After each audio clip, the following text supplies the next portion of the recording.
call him long enough, something's gonna happen.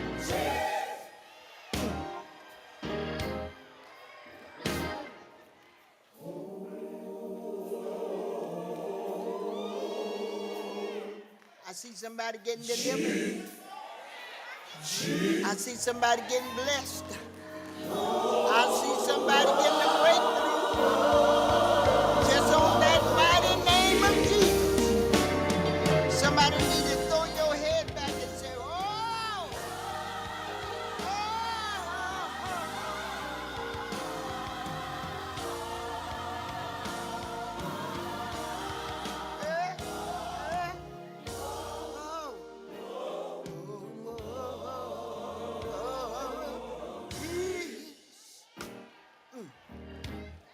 Thank you, Jesus. We love you, Jesus.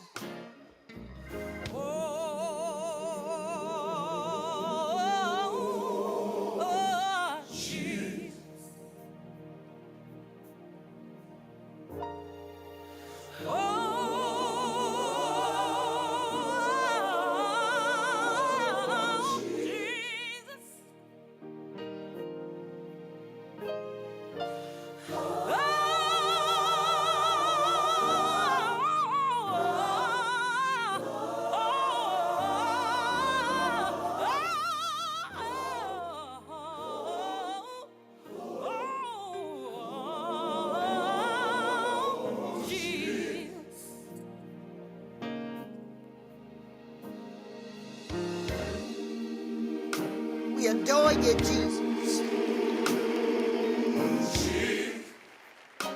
You blessed me. Yes, you did. You kept me. You never left me. How in the name? Somebody said I'm healed by the wound in his side. My soul says yes. At the name of Jesus, demons start to tremble. Jesus. Hey.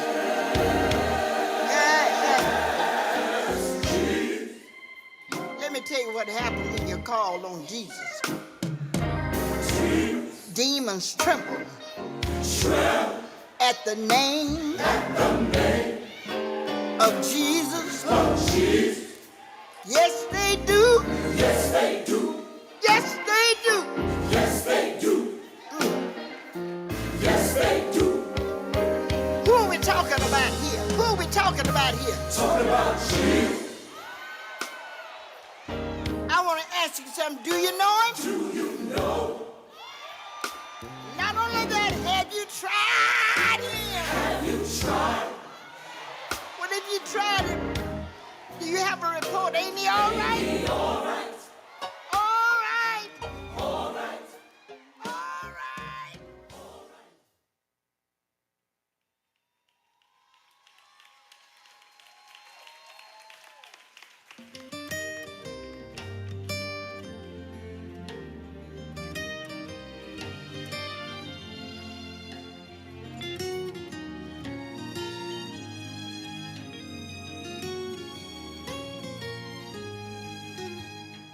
Beauty for ashes and joy for your sadness, strength in your weakness, and hope when you're helpless. He'll be healing for heartache, restore every heartbreak, freedom and bondage, and each sin he will pardon. Every promise that he made, it will come to pass. He won't go back on his word. Every promise that he made, it will come to pass. Keep trusting, believing, hold fast.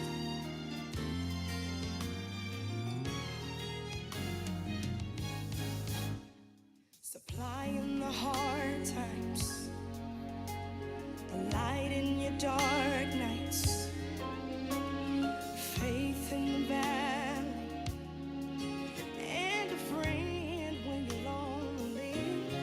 He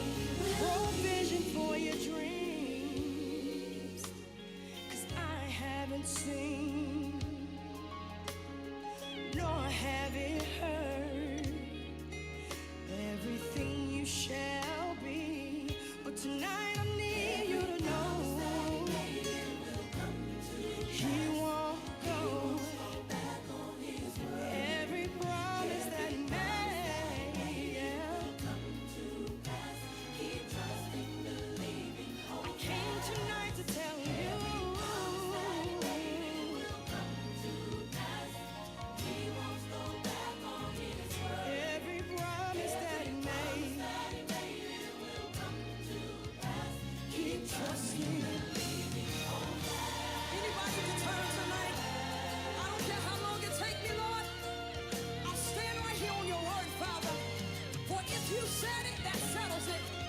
I don't have to get any other reassurance. I know what you told me is going to happen.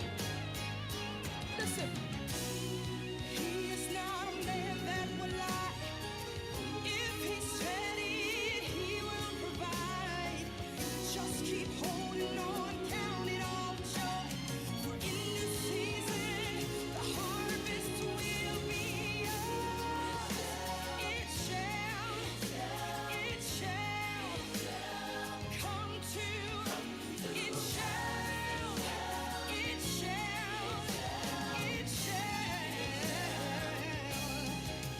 Oh, we believe it tonight that it shall. Oh, it will come to. We stand on His word. We believe what He said. Oh, it shall come to pass. Say it shall. It shall. It shall come to every goal, every idea. It shall come to. Yes, it will. Yes, it will. It will come to. If He said it, I believe it. If that settles it, come to. Anybody believe that tonight? Anybody believe that tonight? I don't care what the enemy is trying to tell you. I don't care what he's trying to show you. I need somebody who's determined, God, I believe it's going to happen for me. I don't care how long it's going to take. It's going to happen. I came to encourage you tonight. Hold on to God's promises. Every word that He said, it's going to come to pass. It's going to come to pass. It's going to come to pass. Somebody encourage yourself. Say it shall. It shall. It shall come to every goal. You're invited to a drop-in event. Please join Sheriff David Davis as he kicks off his 2024 re-election campaign, happening on Thursday, February 1st from 6 p.m. to 8 p.m. at the Marriott Ballroom in the Macon Marriott City Center, located at 240 Coliseum Drive. There will be free campaign promotional items, free food and music, and sign up for yard sign delivery. Together, stronger, every street. Paid for by the campaign to re-elect Sheriff David Davis. Connecting the community through gospel. The new 107.9 FM, W300EB, Macon, and WDDO 980 AM, Perry, Macon. The views expressed on this program are not necessarily the views of the Glory 980 AM, the Glory Media Group, LLC, WDDO AM, its staff, management, or advertisers, but are the views and opinions of the participants of the broadcast.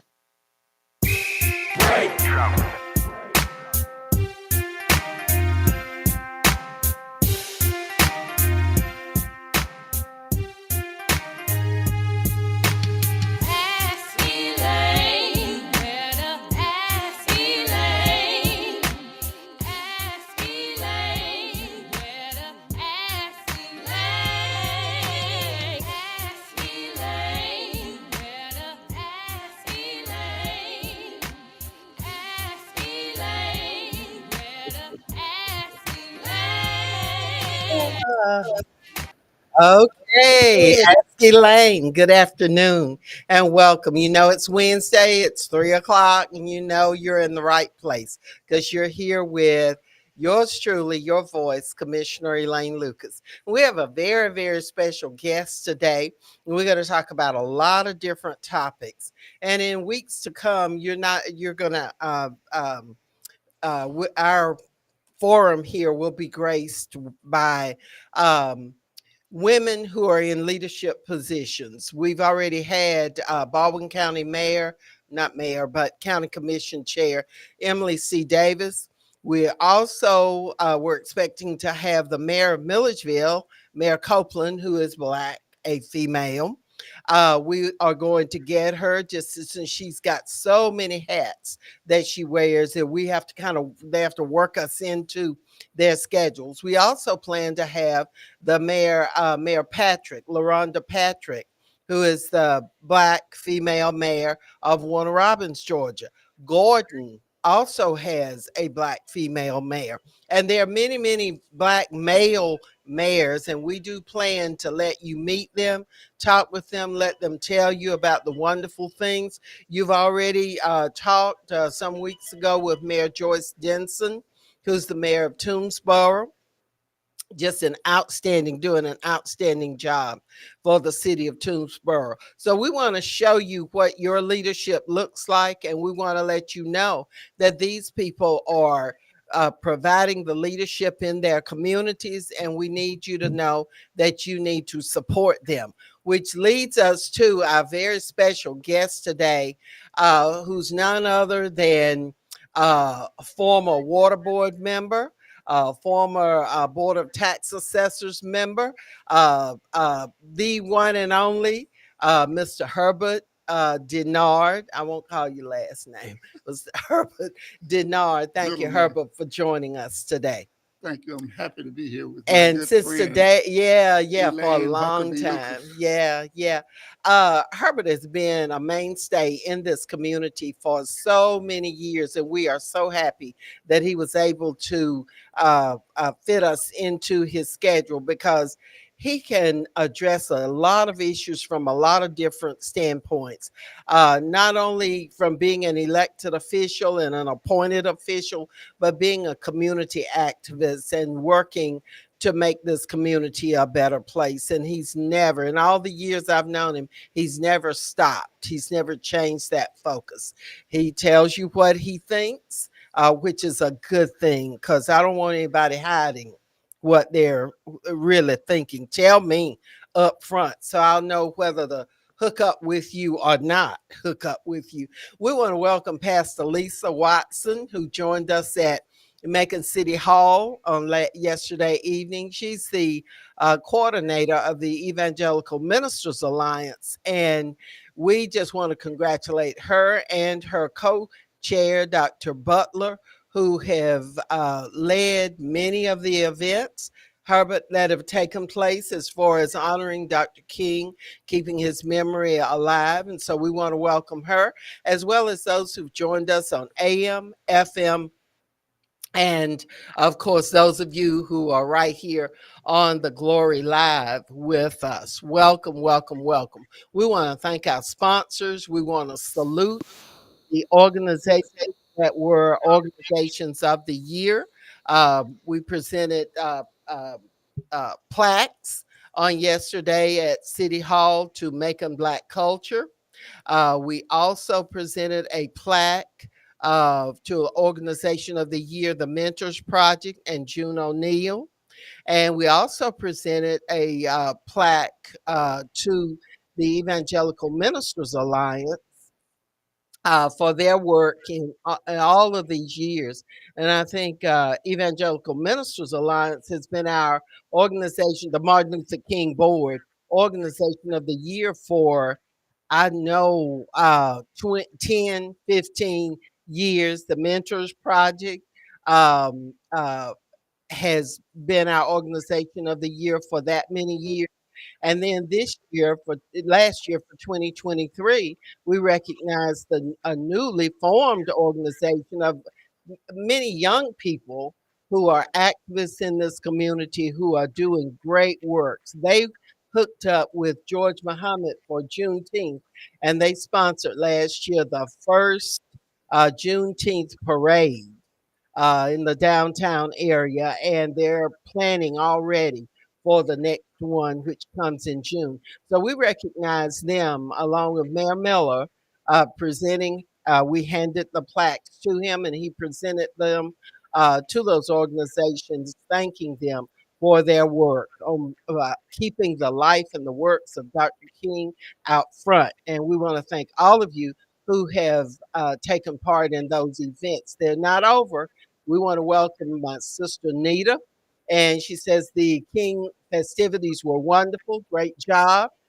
We have Lavinia Sadler who has joined us.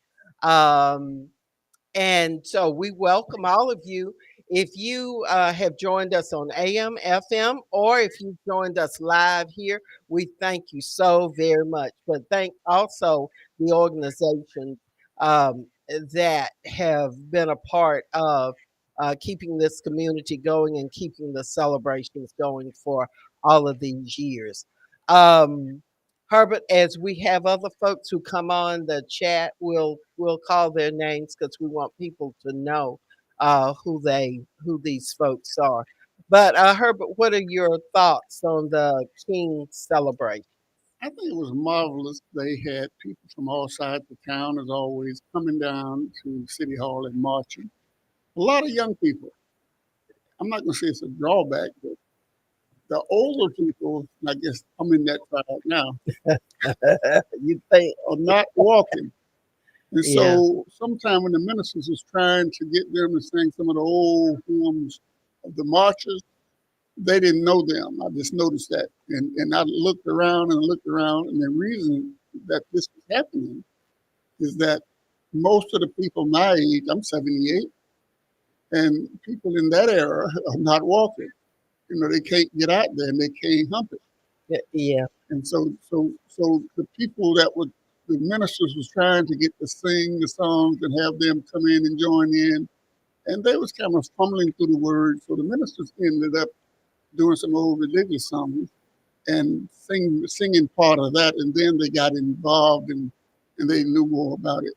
But a generation is passing by, so Mm-hmm. we need a Mm-hmm. younger generation to get more involved because a lot of us have not had it, Elaine. Oh, okay. We have, oh goodness, we have four people on the line. Caller, welcome to Ask Elaine. Thank you for calling. Who's our first caller? Pamela Bartley, that's Ms. Beyond the Bell. Bartley, welcome to Ask Elaine. Thank you. Nice to be here. Okay, what did you want to share with us? I understand that we wanted to share with you some information about our opioid town hall meeting. Okay, yeah, Mr. Denard had mentioned that, and we received a flyer that we have Oh, yeah. circulated to all of our contacts, inviting them. So tell us about this opioid. Folks, if y'all aren't familiar with the crisis that we have as far as opioids, you need to listen up. So y'all please listen. Thank you, Ms. Bartley, for calling in. Go ahead and share with us the information on this. Okay, well, we know that, in case you don't know, Beyond the Bell is the sponsor of the program. It provides prevention programs, including substance abuse and other adverse behaviors for youth between the ages of 9 to 20, as well as programs for senior citizens, 65 plus. But in order to ensure appropriate and deliberate programs, there's data that's used from communities, needs assessments to provide the programs and services that address these needs. And this is the result of the opioid town hall meeting. As we know, or will soon know, that there is a crisis in the city of Macon that needs to be addressed. Right. We would just like to invite the community to come out and listen to the statistics and the different ones who have first hands-on experience with this. Right. Yeah. And some of our folks who are in the chat here are saying that they do realize that it's a big issue in not only our city, but over this entire country. We want to welcome Susan Smith to Ask Elaine. Thank you to everyone who's joined in. Tell us when, where, what, what the other requirements for attending this opioid workshop, clinic, community event. Yes, ma'am. It is the opioid town hall meeting. It will be held tomorrow, Thursday, January 18th, from 6 to 7:30 p.m. at Greater Bellevue Baptist Church at 4041 Mumford Road here in Macon. That's my stomping ground. That's where I grew Bellevue. up, in Bellevue. Yeah. Yes. Okay, so Pastor Terry Thomas. tomorrow and the time again? From 6 to 7:30 p.m. Okay. Let me ask you, what's at the going to go? Family Life Center. Okay. Tell Miss me Denard has a question. what will be going on there. If I'm coming there, what can I expect? We have a host of specialists that'll be there, like our coroner, Mm-hmm. Department of, of the North Central Health Department, Right. Department of Mental Health, Making Recovery, some of our community partners, and we will really be discussing the seriousness of the problem and hearing firsthand accounts from people like our coroner, Leon Jones. And Mm-hmm. we just think that it's a very serious matter, and we're looking forward to the discussions that will be held there. Right. Right. Let me ask something. What is opioids? Opioids is actually a drug that is prescribed by a doctor, but it's highly addictive. And as a result, people have abused it. For example, you can maybe have a surgery and a doctor would prescribe it, but it Something for has, pain. Mm-hmm. Something for yeah, pain? yes, it's for Yeah. extreme pain. Yes, Yeah, that is why people have to be very, very careful with. And when you get prescriptions that are for pain, usually you are given, lots and lots of directions as to how to avoid becoming addicted to it. But unfortunately, people are. Some accidentally. And then there are some who are using this as a drug of choice.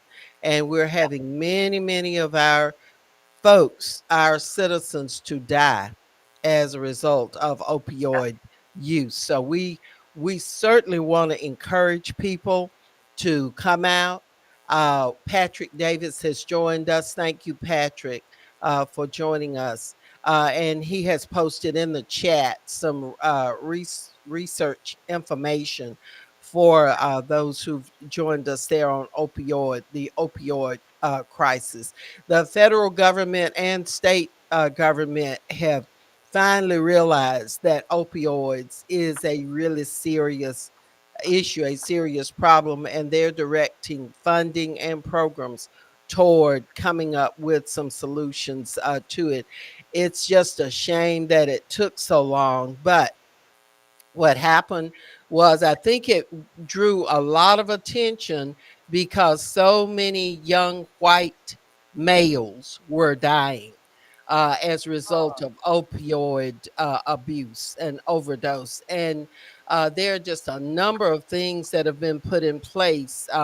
I serve on our health department, our local health board, and we've had presentations on opioids and the oh, crisis and how there's training going on of our public safety folks and people at hotels and other places so yeah, that they can yeah, administer Narcan, uh, uh, where if someone has overdosed, then that can help to save their lives. So there's a lot going on in this community, but people need to go tomorrow evening to Bellevue Baptist Church on yes, Mumford Road, where Reverend Thomas is Derek Thomas is the pastor, and it's 6 until 7:30, and you will have experts who will provide information for you on this crisis.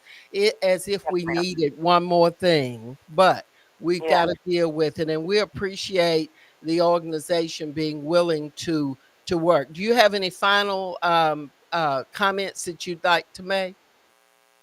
I would like to say that the opioid surveillance specialist from the health department will be one of our featured guests. Okay, great, great, Yes. great. I And think this I think thank this you for having us. Thank you very, very much for calling in.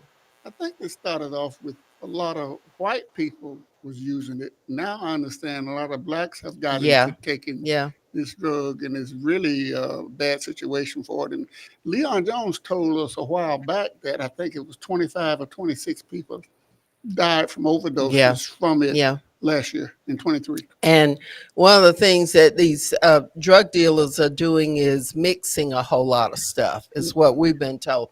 Mixing a whole lot of things. So It is a crisis, and when something is a crisis in the overall community, it's just dire in our community. Hmm. That's really sad, that we bear the brunt of many of these crises, these health issues. But this is an opportunity for us to find out about it. So we encourage everybody to go if you're able to go 6 to 7:30.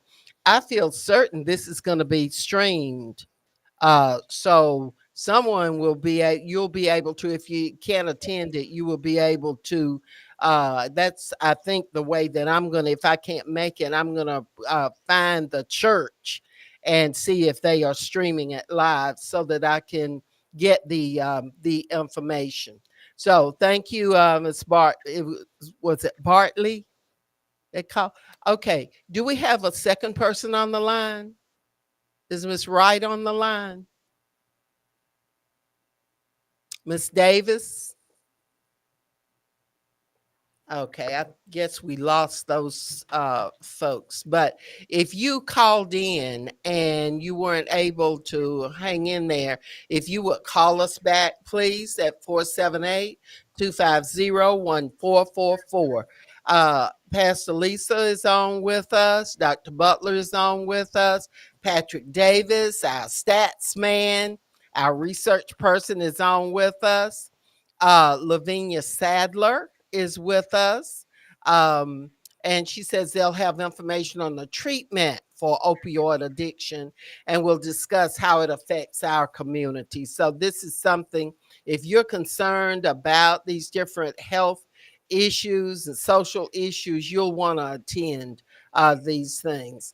Um, let's see who else with my sister Nita is on with us today, and I've already called Patrick's name. Susan Smith is with us, and I think we have called everybody, Herbert, who's on with us today. We're just so glad. Y'all please like and share this.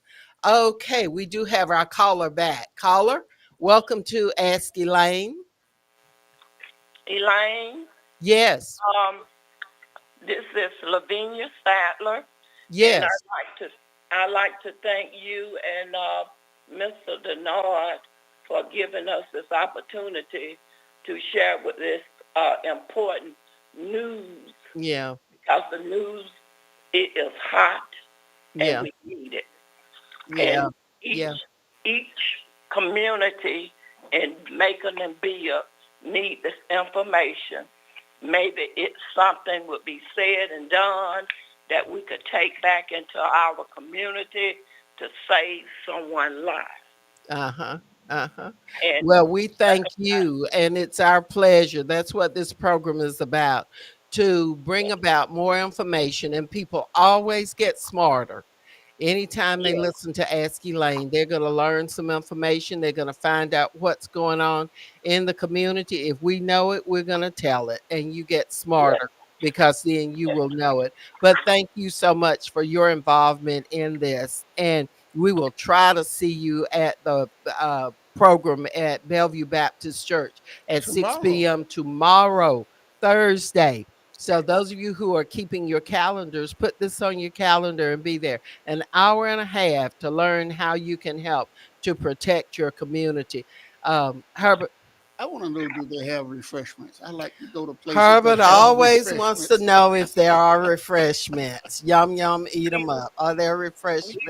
recognize that some would be coming from work, or some would be like Mr. Herbert Denard. Of That's what I'm course. talking about. It will be provided. All right, Thank you. refreshments, Herbert. Refreshment. They didn't say a A full meal. they say Not a full refreshment. meal, but a healthy meal. All right, A we good do and healthy meal. appreciate that. That's always good, though. That just Yeah, says that we appreciate you taking your time in the evening when you want to leave work, go home, and and relax and prepare, for the next day, to take that time out to come and listen to information on this important issue is very, very important. And so I think it's just really great to offer some food for people who attend these. So Thank you so very much Okay, for thank you. calling in, and we will continue to help to provide a forum for this information for Macon's Yes, community. Lord knows we need some solutions, especially in yes, the area of healthcare. yes. All Thank right, you. so thank you. All right, do we have another caller? Is there another caller?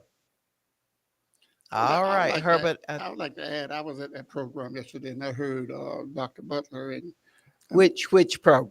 the one that we had with celebrating Dr. King Okay, at on the City Hall. Monday. At City Hall, Okay, and I heard Dr. Butler and I heard Lisa Watson, Reverend Lisa Watson speak, and both of them are quite very good they're speakers. eloquent ladies. Yes, they Yeah, are. yeah. They can. Welcome, Maria Bryant. Maria has been under the weather, and we're just saluting her for all of her work. Thank you for joining us, Maria. Okay, I'm sorry. Go ahead. They could pull it as good as Oh any yeah. man, Oh or yeah. better than most of them. Yeah, yeah. They have been the coordinators for the EMA for a number of years. They pull the programs together. They make sure all the arrangements are made, and they have connected with the Martin Luther King Board, which is a quasi governmental board. It's in the charter as a part of the charter. And so that board will be in place forever as long as Macon County is in place. And so we are able to team up with organizations and work to help provide a few resources. And Pastor Leon Ward, Pastor Ward is the he new could speak. president of the EMA. He told the history of Stewart Chapel AME Church right there in Stewart Chapel. It's a historical church. Yeah. He went back and got all the facts and told about the folks, the charter members there who left the white church because they had to sit up in the back up in the back, Hmm. and so they left and started their own church, and then the original church burned. Then these folks decided they were going to buy some property where Stewart Chapel stands, but whites got wind of it and didn't want to sell the land, and so our smart ingenious forefathers went and found somebody else to make the purchase for them. And when once they got the land, they held fast to it. And that was 1869. Stewart And so Chapel. Stewart Chapel still stands. And that's another program too that we've got to have because Stewart Chapel is in danger of closing. It really is in serious trouble. And so we have got to pull together a plan for saving that history. Stewart Chapel was one of the places that Dr. King spoke at when he was here. His That's other right. place was Tremont Temple. Leon Ward said it was 1957, and I didn't remember what the year was. It was 1957 when Dr. King spoke at Stewart Chapel, historic Stewart Chapel, and his subject was "There is no East and there is no West." Stewart Chapel is been there for a long, It long has. time, and I think what happened is as people moved away from the downtown churches, they lost a lot of membership. Right. And There's no natural neighborhood like there used to be. People used to live all around right, that area. and I think that's happening to a lot of downtown It churches. is. It is. And but Leon Ward is some preacher. That's Leon's. Leon Ward is Ward related to is. Leroy He Thomas. is. Uh, Leon is, yes. Leroy is his uncle. Leroy's ex-wife was the sister to Leon Ward. I think that's the way it goes. But he can preach. Oh yeah. Oh yeah. He has a real serious message, and he doesn't take all day long, and he doesn't jump all over the place. He did a little bit of jumping Monday, but you don't have to jump to get your message. Some folks like for him to jump. Some people do like it. I mean, it's a matter of style, but you don't have to jump around me to give me a message. As a matter of fact, I prefer you just go on, get to the message. Let me enjoy the message. Yeah. because well, but people have their different styles. So y'all pastors don't get mad with me because y'all have your styles, and I enjoy all different styles. But He's an up and coming. he He's been is, here a he while, is, but he's been there and he's moving on. and the new president of the Evangelical Ministers But Alliance, I and can give serving very well. but I can give you some history on the march. Yeah, I know you can.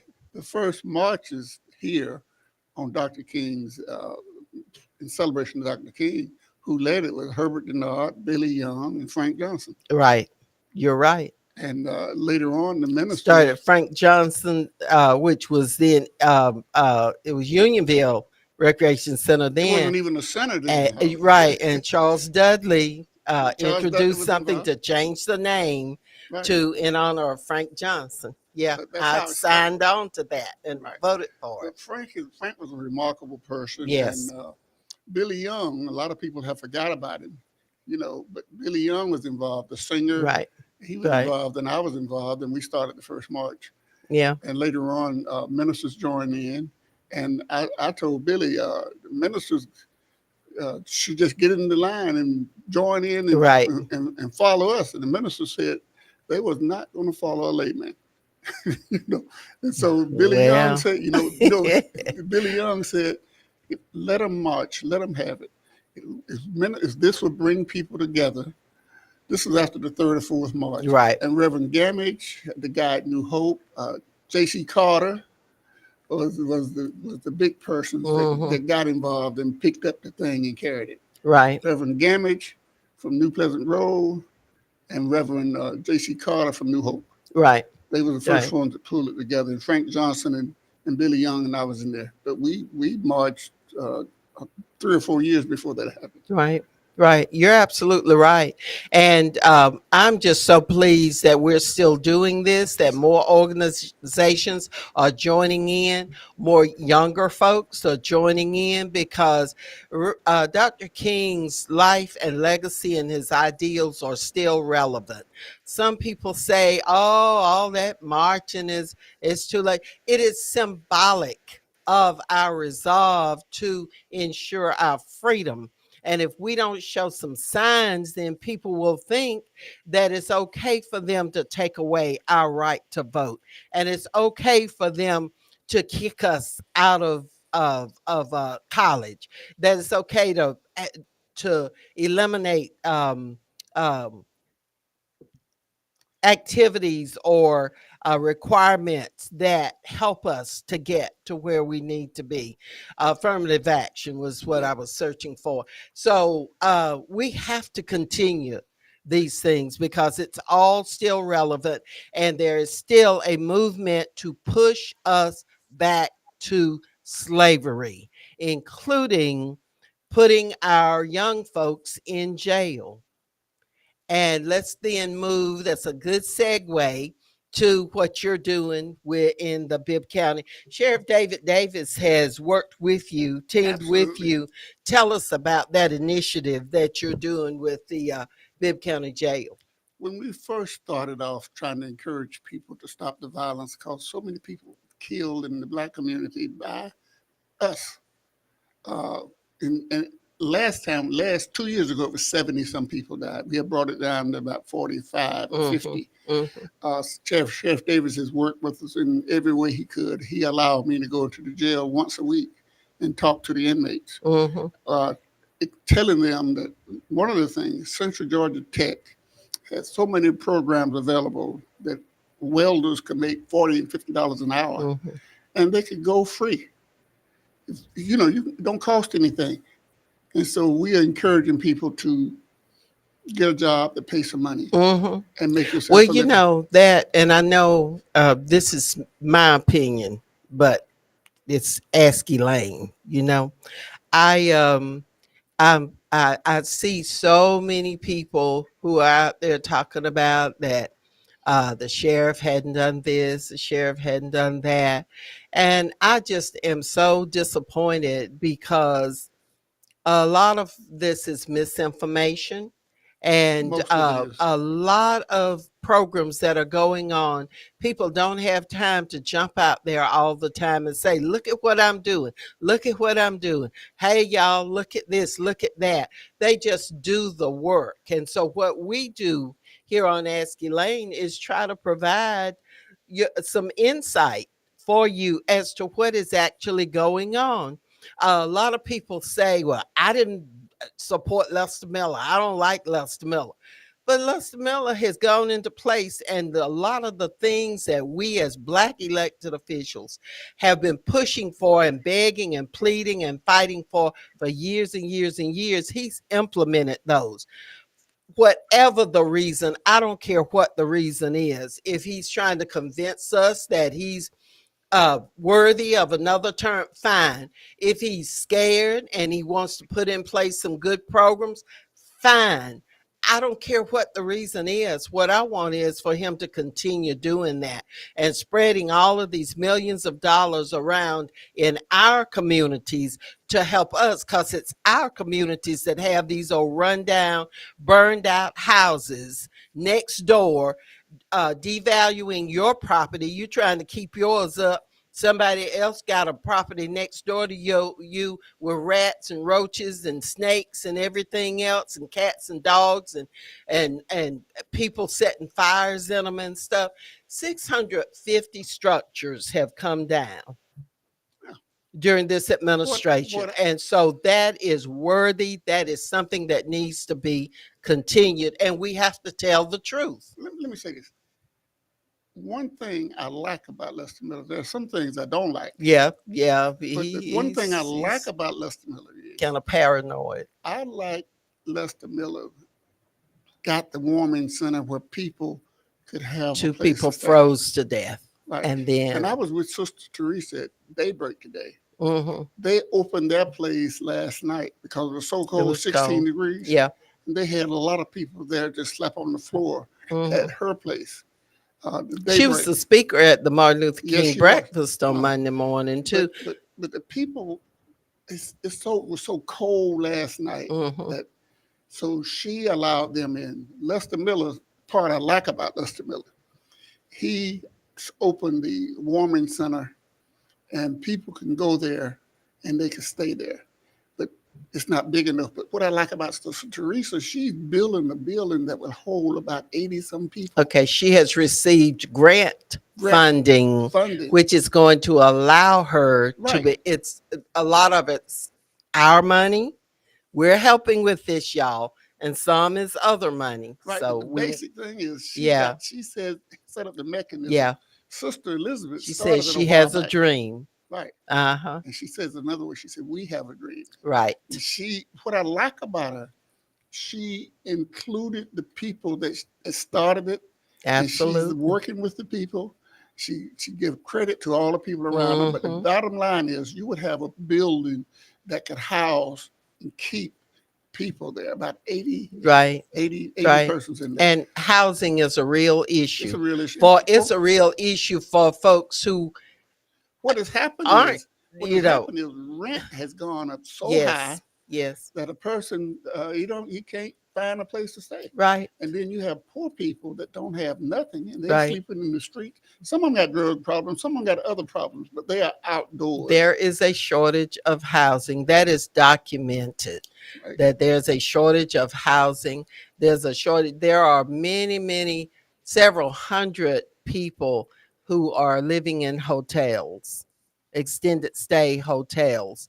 And there are some initiatives that have been put in place so when we tear down these different structures, that we leave a nice grassed area, but not for long, that we go in and put a structure on that place. And then there was something that we voted on last night. The county is purchasing that property where Progressive Christian Academy was. They're going to tear down that old building that, has a lot of mold, has a lot of issues.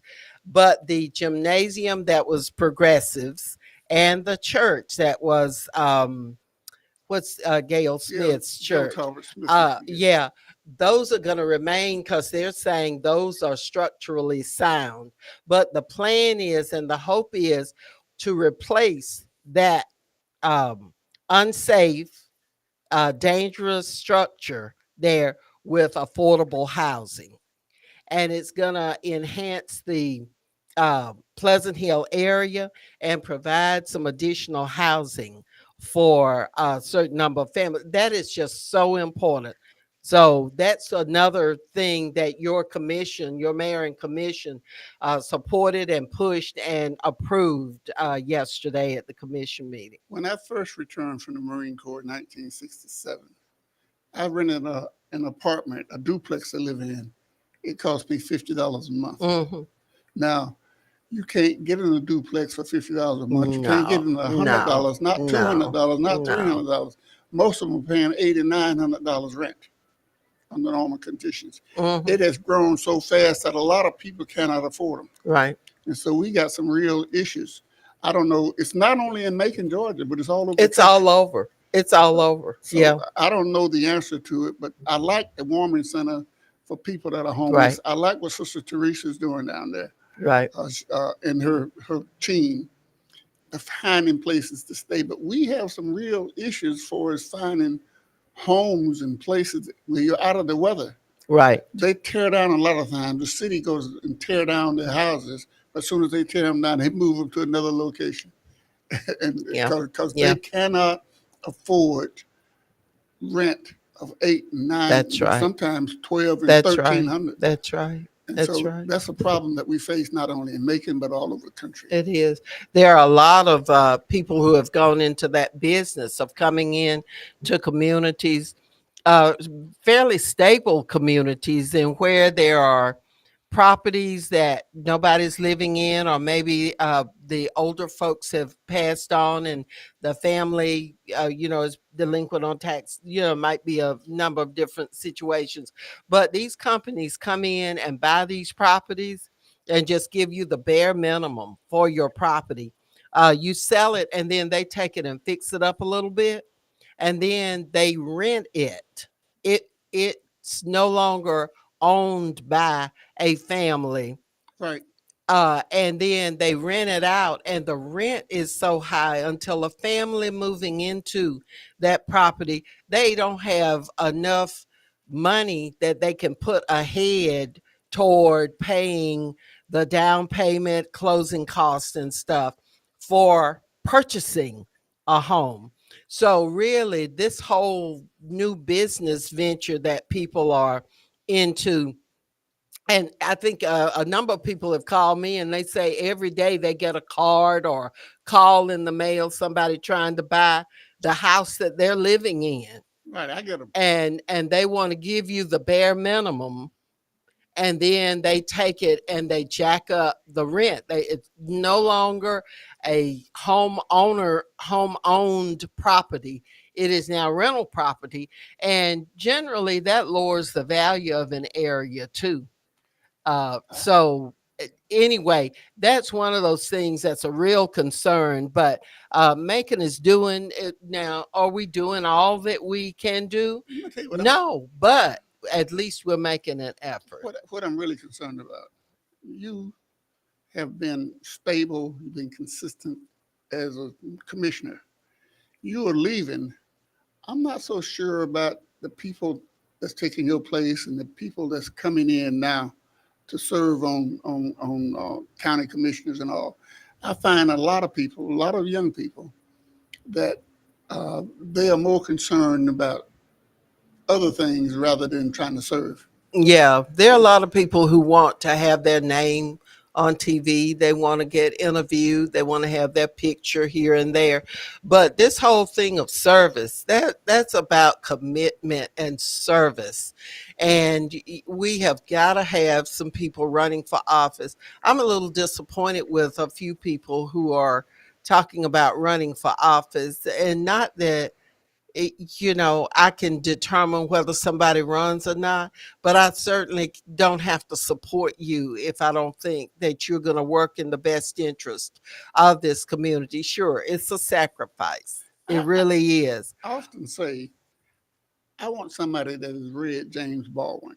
I want somebody that has read black authors. Uh-huh. I want that mind to be halfway thinking right. You want to represent everybody, but you Right. have people that we are electing now, a lot of them, that's more concerned about themselves and then trying to really help out other Yeah, people. how many boards they can get on so their name is out there. They're building a resume so that they can move on to something else.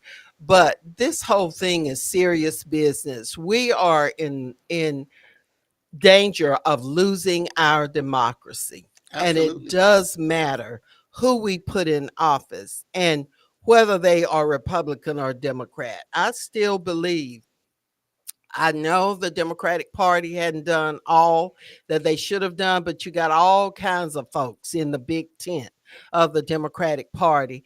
And everybody doesn't always act like they've got good sense, like Cinema and Manchin and all of them. We could have had the Voting Rights Act passed had it not been for those two. And they're Democrat. Well, Cinema has gone independent, and Manchin is still cutting the food, but it does matter. And if I have a choice, I will vote for a Democrat that makes halfway decent sense over any of the Republicans that are out there now, because they're talking about taking away our voting rights. They're talking about affirmative action. The Supreme Court, they've supported Trump in putting these right wing conservative crooks on the Supreme Court. You often wonder, why do white people, about half of them, support Trump no matter what he Uh-huh. says? Because he represents allowing white power to stay in place. That is what Trump represents. And it's just shocking and surprising and disappointing that there are so many people who feel that same way. So the only thing that we have is our vote and our voice. And if we sit back and we say, oh, it doesn't matter, they're going to do what they want to do, you darn right. They surely are. And they're doing it to us every day. And they're messing with our children. They're miseducating our children. They're pushing them to get out of school, pushing them into jail. I often say, when we go to their neighborhoods, they move out. Yeah. And when we join the organizations that they are in, like the Kiwanis or whatever they are in, they stop going. Yeah. If they go into retirement organizations, like the teachers, at first it was all white. Now when blacks start coming, whites don't come at all. Yeah. The Bib retired teachers is an example. It used to be a good mixture, If you go to their but now churches, it's majority black. if you go to their churches, like Harvest Cathedral, they stop coming. Yeah. I mean, we must be able to do something for ourselves. For ourselves. We And need don't to, try we and can't chase get them. acceptance from people, because there are people who support Donald Trump. And Donald Trump does not care about anybody but himself. But he cares about one thing. He wants whites back in power. And they love that. As long as Right. he is saying that, Right. they're going to support him 100%. And to counter that, we must turn out and vote in numbers. Absolutely. And I was in a place the other day and I heard somebody saying that they was going to vote for Donald Trump and it was a black person. Sad. And I've heard it more often. Yeah. I don't, they want acceptance. The January 6th committee, some people got involved in a lot of things. And one of the persons that's arrested right now is a black guy. Yeah. That's trying his best to get acceptance. You have to understand that a lot of them don't like you. Well, yeah, And you can we do know that. everything you want to. But what you must do, you got to be able to do some things. That's right. Patrick says from his research, 1 million actively registered black voters did not cast a ballot in the Warnock Herschel Walker, y'all. Didn't even live in Georgia. Hadn't been heard of since he left. 1 million actively registered black voters, Herbert, did not cast a ballot in the Warnock Herschel and Abrams Kemp election in 2022. And, 30,000 and here in Bibb County, Herbert. but sometimes we try, we register people, we go all that, and I admire the people that's doing all this. But after we get them all registered, when it come time to vote, they are no show. Too No, many. right, Too right, many don't right. show. They don't.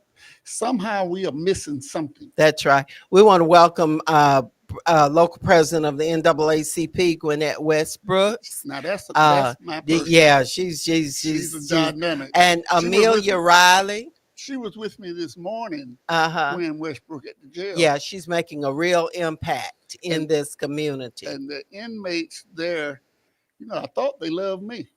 Herbert, don't feel bad. But don't feel bad. After they heard her telling them what get they over do, it, Herbert. They love Gwen Westbrook. Yes. She tells Gwen them, brings results. She gets results. She talks to them about things, about probation, Mm-hmm. things they need to do. Mm-hmm. Sometimes they go to jail, and when the court date come up, she's out there sitting out there waiting for them. Fearless. She is something. Just like Shirley Chisholm. Oh, Shirley Chisholm and those kind of folks. Yep. Fearless. That's Shirley Gwen Chisholm Westbrook. said, if I don't have a seat at the table, I'll bring my folding chair. Gwen Westbrook is there. She's working with the people. Yeah. She's encouraging the people. She's telling them things to do. And that's what I like the sheriff. He allows me to go in there and bring folks in there with me and try to educate the inmates. Yeah. Most of the people in jail are black. Yeah, they are. They are. They and a lot of them need to understand. And I brought Jerry Anderson in there with me. We bring people every week to try to educate and tell them. Right. When they get out of jail, the first thing they need to do is get a job. Right. Well, you're some years ago, Senator Lucas on state level was chair of when the Democrats were in charge of the state house. Time ago. It was a while back, and he was chair of public properties and institutions, and they had oversight over the prison system. Mm-hmm. I remember as chair, he took his committee and they visited every prison, every halfway house, everything that had to do with corrections, and they came back and put pen to paper and came up with a plan for putting rehabilitation programs in the prison system of the state of Georgia. Not only literacy programs, but training programs and all of that. And guess what? The year after that, the Republicans came in and took over, and David had to relinquish that chairmanship to a Republican. And guess what happened to those literacy programs and those training programs, and where the guys in jail and they were making shoes, they were making all kinds of different things, and it benefited them and gave them a reason to get out of there and do something on the outside, legitimate, pay taxes, becoming upstanding citizen. The Republicans took it over and shuttled all of those programs. When the Republicans took it over, at that time we had Roy Barnes as governor, and he was doing some things. He took that old rebel flag down and replaced it with another flag. And the next time he had an election, the Republicans beat him, beat everybody else, every Democrat in sight. Yeah, and we got so relaxed with the little gains that we had made. We got to feeling like, oh, yeah, we got it now. We've been able to go into this job, go to school, do this, that, and the other. And so we let our guard down. We thought we had arrived, but I'm here to tell you that these folks are not playing with us. They are serious. And then those poor whites out there who are listening, they're coming after you too. They don't care anything about you either. It's the rich and powerful. And so blacks and browns and poor folks and educators and senior citizens and advocates for children need to be working together to vote for our best interest. Do y'all know that the Republicans have a plan to mess with Social Security, money that you worked for on your job and paid out of your check every payday. And when you retire, you're supposed to have some money that you get in a check each month. Do you know that the Republicans have a plan to mess with that? Yes, they do. Check it out.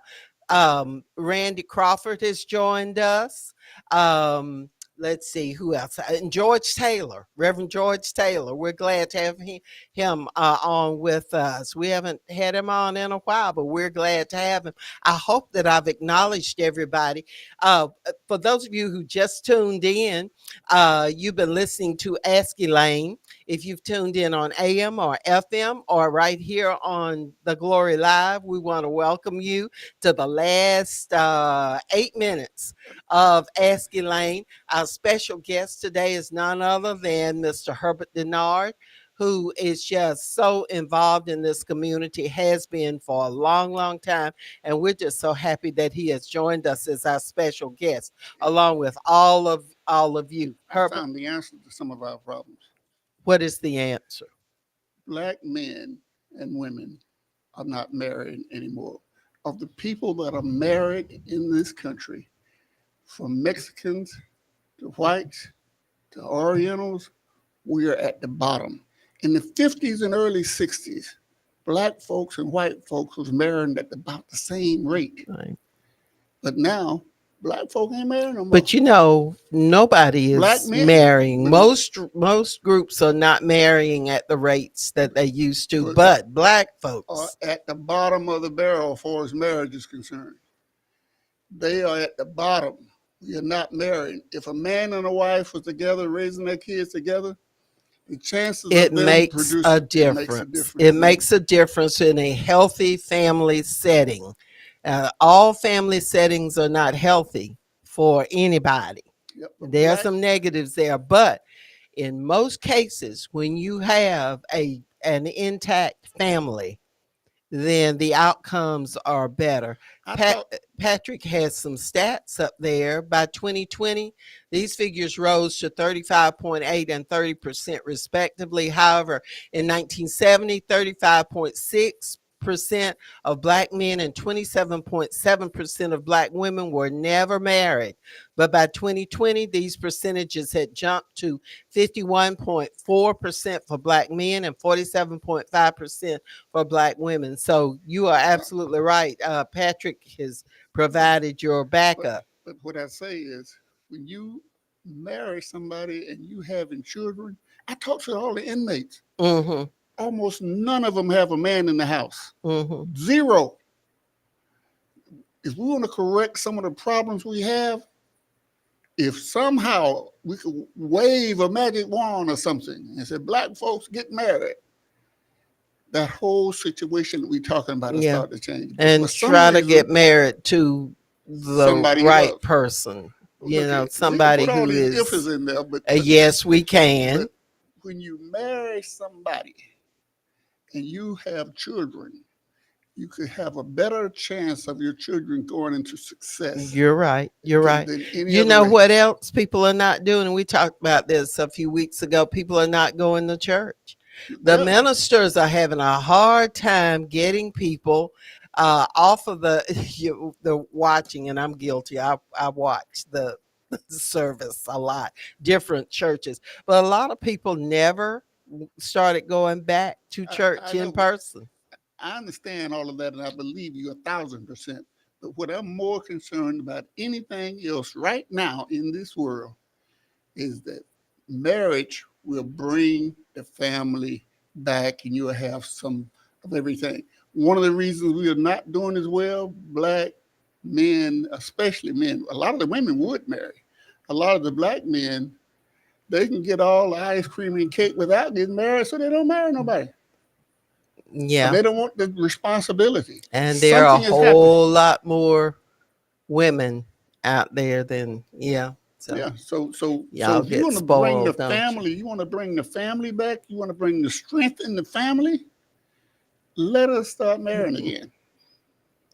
And it happens. And I preach that most Yeah, places now. yeah. All the That's stats show that. Yeah, And we're and that's not getting building our better. families back. We Right. have got to do that, build our families, because we're losing our children partly because of that. Because two, working in a situation, and then with the extended families too, all of that is positive for. It's positive. It brings the family back. Hmm. All this Head Start, trying to get kids behind. Kids start off behind right now. A lot of our kids start off behind. When they go to first grade and pre-K, they behind. And they're not stupid. No, they're not. It's not that. No. They are behind. But for order of them to get caught up, got all these programs set up. And half of the time, the young mothers don't put the kids in the young programs. Head Start and all another things. They avoid it. So we got a tough situation, but it will be solved if we marry, if the men marry. I think that's one of the solutions. I really do. But I think that it has to be the right situation, because all situations are not positive for children. And while we're talking about schooling and children making it and stuff, for those who don't go to school and check on the kids before they get in trouble, shame on you. You need to be there all the time. I taught for 30 years and worked another 8 years after retirement in the school system. And for those children who have the best outcomes, you will see an involved parent, an involved significant family member who will give that support to those children. Children are smart, very smart, and we need to help them build on it. But there's so many pressures out there that we have to be there to support them. And we could do it better. I know I sound like a parrot if they are married. If people are married, they have time to do all these things. But a single mother or a single father, Yeah, it's hard to do it like that. yeah. And we got to get back to church too. A lot of people are agreeing with us, Herbert, on this. Y'all, we had some other things. We want to congratulate Commissioner Al Tillman, who resigned from the commission. And we want to congratulate Ms. Brendolyn Bailey, who, and we're going to talk a little bit more about Why that did Al whole Tillman situation. resign? Look, we got a lot to talk about in the next show. That's next week. Anyway, we want to congratulate Brendolyn Bailey, who was appointed by a 5-3 vote to take his place for the remainder of this term. Who So, is she?